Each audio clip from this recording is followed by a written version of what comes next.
চাঁপাইনবাবগঞ্জের শিবগঞ্জ উপজেলার সোনা মসজিদ সীমান্ত এলাকা থেকে ভারতীয় শাড়ি, প্রসাধনী সামগ্রীসহ ২ লক্ষাধিক টাকা মূল্যের বিভিন্ন পণ্য জব্দ করেছে বিজিবি।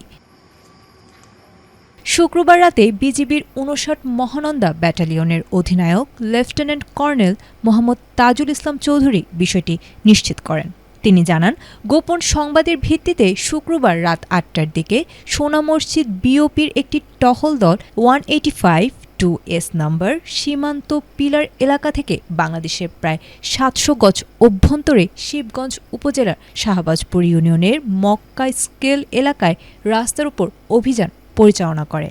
অভিযানকালে চোরাইভাবে দেশে আনা ১৪ পিস ভারতীয় শাড়ি, ১৬৬ পিস বিভিন্ন ধরনের প্রসাধনী সামগ্রী, ২০৪ পিস কনফেকশনারি আইটেম এবং ৪ কেজি জিরা জব্দ করা হয়।